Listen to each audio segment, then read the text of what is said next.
बिस्मिल्लाहिर्रहमानिर्रहीम। अस्सलामुअलैकुम। Welcome to the farming tips में शाहिद अली अवान की जानिब से खुश आमदीद।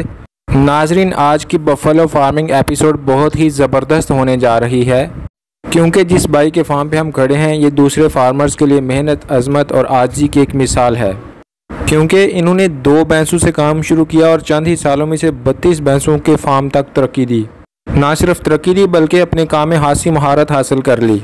तो आज हम उनसे भैंसों के कारोबार के ऊपर तफसीली और बारीक मालूमात हासिल करने की कोशिश करेंगे।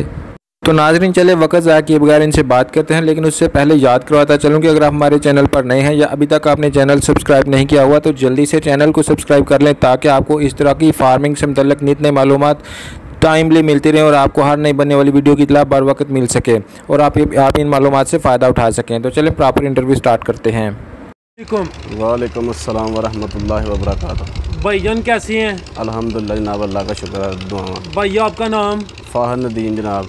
माशाल्लाह। फहद भैया, आपने भैंसें कितने साल से रखी हुई हैं? तकरीबन 25-30 साल इंशाल्लाह हो गए। माशाल्लाह। 25-30 साल का तजर्बा कैसा रहा है? इस कारोबार में नफ़ा है या के नुकसान है? अल्लाह की मेहरबानी का जी, नफ़ा या नुकसान तो कोई नहीं है। ठीक है। कुछ लोग गाय रखते हैं, आपने भैंसें रखी हैं, इसमें कोई खास वजह है? इसमें ख़ास वजह यह है कि अपना गांड जो है ना, उसका दूध भी अपना सेल नहीं होता, इसलिए हमने भैंसों को तरजीह दी है। अच्छा, यानी कि भैंसों का दूध आसानी से सेल हो जाता है, इस वजह से आपने रखी? जी बिल्कुल। कहते हैं कि जो गाय के बच्चे हैं उनमें ज़्यादा प्रॉफिट है। प्रॉफिट तो ज़रूर है। ये जो भैंसों के बच्चे हैं ये तो अपना कोई ना कोई बीमारी पर जानलेवा हमला कर लेती है और जो मर जाते हैं, और जो गाय के बच्चे हैं वो बेहतर होते हैं। उसकी नशोनुमा अच्छी की जाए तो वो जनाब 2-4 माह में जो ना अपना ठीक हो जाते हैं, सेहतमंद। ठीक है। आप भैंसों से किस तरह फ़ायदा हासिल कर रहे हैं? दूध के अलावा और भी कोई तरीके हैं? नहीं, दूध के अलावा तो कोई तरीका नहीं, खालिस्तान हम काम कर रहे हैं, ना इसमें कोई पानी शानी का सिस्टम कोई नहीं है। ठीक है। तो अल्लाह का बड़ा शुक्र है, बहुत ठीक निज़ाम चल रहा है जी। ठीक है। ये जो आपके पास भैंसें हैं ये कौन सी नस्ल की हैं? हमने तो इधर हमारा दोस्त है एक बाबे की कोल्ड, उधर से ले आता है अपना रावी से, नीली से और फैसलाबाद इलाके से। खुद हम जाकर नहीं ले कर आते। आपके पास कितनी भैंसें हैं? मेरे पास 12 भैंसें हैं। ठीक है। 15 थी, 3 मैंने सेल कर ली है, अब 12 मेरे पास हैं। माशाल्लाह। जब आपने ये काम स्टार्ट किया था कितने जानवरों से शुरू किया था? मेरे 2-3 जानवर थे। ठीक है। उसमें मेहनत की भरपूर और अल्लाह पाक ने उसमें अपना कर्म खास किया। तो अच्छा भाई, इस वक्त आपके पास कुल कितनी भैंसें हैं? जनाब भैंसें मेरे पास 32 हैं। माशाल्लाह। जब आप जानवर ख़रीदने जाते हैं उसकी कोई खूबियाँ, कोई खसूसियात कौन सी हैं जिसको देखकर आप भैंस खरीदते हैं? इसको जनाब क्या देखना है, बड़ा देखते हैं जनाब, सोनी हो, पूछन लंबी हो इसकी, तो अपना वाना शाना जो इसका ठीक हो, थान ठीक हो, तो जनाब ख़रीद लें। किस जगह से खरीदते हैं, मंडी से या गांव में जाकर? हम मंडी से नहीं, गांव से लेते हैं। ठीक। इसमें कोई खास हिकमत है?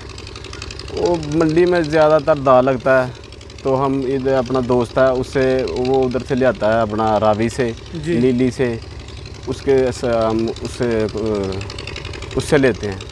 ठीक हो गया। आजकल अच्छी भैंस कितने की मिल रही है? 2.5-3 लाख रेट है इसका। ये आपने बोला है कि 2.5-3 लाख है जी। जो 2.5 लाख की है उसमें क्या फ़र्क है और 3 लाख, क्या इन दोनों में फ़र्क होगा? देखो जी, रेट में फ़र्क तो होगा, चीज़ में भी फ़र्क होगा। उसमें ख़ासियत ये होगी कि वो खूबसूरत होगी जो 3 लाख की है। ठीक है। पहले सूबे की होगी। ठीक है। तो उसकी पूँछ लंबी होगी, जो वाना है, थान शान बिल्कुल ठीक होंगे, सिंग उसके जड़ना जो अपना बिल्कुल छोटे छोटे होंगे। ठीक है। इसके अलावा जो महंगी भैंस है उसका दूध भी ज़्यादा होता है? दूध भी ज़्यादा होता है। ठीक है।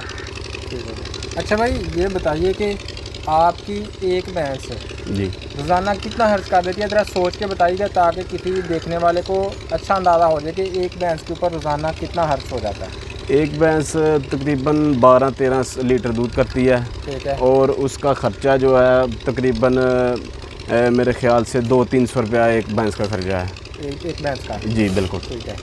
इसमें आपने उसकी मजदूरी की कीमत भी शामिल किया, वो तो आपने खुराक के बताएंगे? खुराक के लेबर कितने, एक बंदा कितने जानवर संभाल सकता है? एक बंदा तकरीबन 10-12 जानवर जो ना उसको हाँ जी संभाल सकता है। तो एक बंदे की आजकल तनख्वाह या उसके टोटल अखराजात महीने के कितने बंदे तो पहले नंबर पर जनाब बहुत मुश्किल है कि जनाब इधर नहीं काम करते, तो 15,000 रुपया उनकी सैलरी होती है जनाब, अगर बंदा लेना हो। जी बिल्कुल। ठीक है।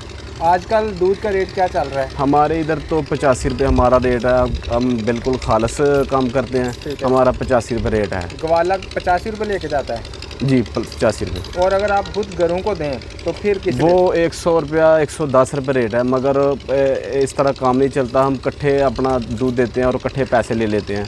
वो जानवर लेना हो इकट्ठी रकम मिल जाती है। ठीक है। जब चुवाई की जाती है तो चुवाई करने के बाद दूध कितनी देर रह सकता है, यानी कि ख़राब ना हो? मौसम की कंडीशन का, अगर सूरज ज़्यादा गहराई पर हो और उसकी तपश की वजह से दूध जो ना साए पे रखना चाहिए, धूप में नहीं रखना चाहिए, तो कुछ भी नहीं होता। कोई 10-12 घंटे कुछ नहीं होता उसको। ठीक है। आजकल एक जानवर, इन दिनों में ये जो हवस का मौसम है, एक जानवर रोज़ाना कितना चारा खा जाता है? एक जानवर मेरे ख्याल से तो हम तो पट्ठे इस्तेमाल करते हैं, सैलेज इस्तेमाल नहीं करते, तो मेरे ख्याल से 20-22 किलो जो है ना एक जानवर पट्ठे खाता है। चराई भी करते हैं साथ? नहीं, इधर ही हम लेकर आते हैं, इधर ही हरा चारा बस? हाँ जी हरा चारा, उसमें तूड़ी डालते हैं मिक्स करके, उस बंडा जनाब कौड़ी खाल उसमें डालते हैं। ठीक है। और जानवर को देते हैं। कौड़ी खाल उसमें डालते हैं? हाँ जी। बंडे में सिर्फ कौड़ी खाल डालें या रोटियाँ? हम कौड़ी खाल और दलिया मिक्स करके जानवरों को पाते हैं। फी जानवर कितना दे देते हैं? फी जानवर कितने किलो? तकरीबन 3-4 किलो एक जानवर का जो दूध देता है। दोनों टाइम का? दोनों टाइम। अच्छा, ये बात हो गई, आपने हमें सारी तफसीलात बता दी। अब ये बताएं कि जानवर 10-12 किलो दूध देता है अपनी पीक टाइम में, ठीक है, जब वो मतलब ताज़ा है जी। उसके बाद एक वक्त आना है जब उसका बच्चा भी बड़ा हो जाना है और उसने दूध नहीं देना जी। अगर हम उस वक्त को भी शामिल कर लें और जो हमने पहले मुनाफा कमाया वो भी शामिल कर लें और जो बच्चे की सूरत में हमें मुनाफा मिलना है वो भी शामिल कर लें, ओवरऑल एक भैंस अपने एक सूबे से लेकर दूसरे सूबे तक आपको फ़ायदा देती है या नुकसान देती है? मेरे ख्याल से फ़ायदा देती है। अगर वो उसको टीका या जो भी उसका सिस्टम है अगर ना लगवाएं तो मेरे ख्याल से फिर तो नुकसान होगा। अगर वो सौड़ जाए तो फिर कोई नुकसान नहीं है। ठीक है। एक हमें टिप दें कि बाज़ लोग भैंसें रखते हैं तो मतलब जोटियाँ हों या मतलब एक सूबे से दूसरे सूबे में दोबारा प्रेग्नेंट होने के लिए, जी जी, बाज़ लोगों के पास भैंसें इतना टाइम नहीं लेती हैं, लेकिन बाज़ लोगों के पास वो साल भी मार कर जाती हैं और 2 साल भी मार कर जाती हैं, उनको फिर नुकसान होता है। उसकी वजह ये हाल से कैसे बचा जा सकता है? उसकी वजह ये है कि उनके पास अपना कट्टा होता है या बच्चा, जो भी उन्होंने जानवर भैंसें रखी हैं या गाय रखी है, तो कुछ जो होता है ना अपना आदमी होता है, मालक होता है या मुलाजम होता है, वो केयर नहीं करता, देखता नहीं जानवर को कि ये जानवर अभी इसने नया जी जी। तो अगर गौर किया जाए तो 2-3 माह अपना सुबह के बाद 2-3 माह बाद जानवर जो है ना वो हीट में आ जाता है। हाँ, हीट में आता है। उसके बाद टीका लगाएं या कोई अपना सांड को जो भी करना है। ठीक है जी। एक बुजुर्ग मिले थे, उन्होंने कहा था कि अगर आपके पास जोटी है यानी बच्चा जो भैंस का जी जी, वो आप चाहते हैं कि जल्दी ये प्रेग्नेंट हो, तो उसका हाल ये होता है कि एक तो आप जैसे आपने बताया संडा या जोटा रखें जी जी। दूसरा उन्होंने ये बताया कि जो बंडा आप दूध देने वाली भैंस को दे रहे हैं ना वही उसे दें, जब उसकी सेहत अच्छी होगी तो वो जल्दी हीट पे आएगी। इस बारे आप क्या कहते हैं? बिल्कुल ठीक है उनकी बात। उनका कहना था कि अगर आप इतनी केयर देंगे तो मैं दावे से कह सकता हूँ कि 18 से 22 महीनों तक जोटी पीठ में आ जाएगी, अगर आप उसको उतना ही बंडा दें जितना दूध देने वाली भैंस को। बिल्कुल ठीक है। तो इसमें उसके चूँकि बंडी का अखराजात तो ज़्यादा होते हैं जी जी, अगर वो हीट में जल्दी आ जाती है, जल्दी बचा देती है, तो आप क्या कहेंगे कि ये बात ये सौदा नफ़े का या नुकसान का? नहीं, फ़ायदा तो है, नफ़े का है, नुकसान का तो कोई। देखिए ना, बंडा भी तो पैसों का आना है। दूसरी तरफ से भैंस का 1 साल बच रहा है जी जी। साल बचाना बंडा डाल के वो फ़ायदा मंद है या बंडा ना डाल के 1 साल ज़्यादा लगवा लेना? बंडा अगर हम भैंस को डालते हैं तो भैंस अपना उसकी जो है ना सेहतमंद होगी और दूध भी देगी। अगर उस कमज़ोर होगी तो वो कैसे दूध देगी? ठीक है। तो वो बाँच हो जाएगी। ठीक है। तो अगर अच्छे तरीके से हम उसकी परवरिश करेंगे जनाब तो वो दूध भी अच्छा देगी और अपने बच्चे की परवरिश भी है वो भी अच्छे तरीके से। दूध बढ़ाने का कोई देसी नुस्खा है कि ये वाली चीज़ दें तो भैंस दूध ज़्यादा देती है? मेरे ख्याल से सबसे अच्छा काम जो है ना वो आप जनाब दलिया और कौड़ी खाल, इसका ढेला होता है, उसका रेट थोड़ा ज़्यादा होता है, तो डेले में हम अगर अपना मिक्स करके ना दलिया इसमें डालकर जानवर को जनाब हम दें तो मेरे ख्याल से इस जैसा वंडा कोई भी नहीं है। अच्छा, प्रॉफिट मार्जिन तो आपने बताया है जी, और भैंसों के मरने की रेशो जो है जी वो भी होती है, साल में कुछ ज़ाया भी हो जाती हैं। इस बारे में क्या कहते हैं? देखिए जी, कोई भी काम है उसमें रिस्क तो होता है ना।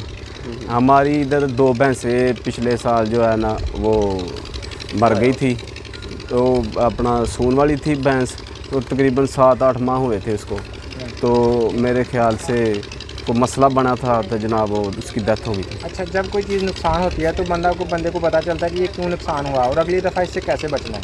तो क्यों नुकसान हुआ था और अगली दफ़ा आपने उससे बचने के लिए क्या इक़दाम किए? हमने उसके लिए हिफाजती टीके लगते हैं, हिफाजती टीके लगवाए। अच्छा भाई, अगर कोई भैंस बच्चा देने के बाद अल्लाह ना करे ज़ाया हो जाए तो उसका जो छोटा बच्चा है उसको किस तरह पाल सकते हैं?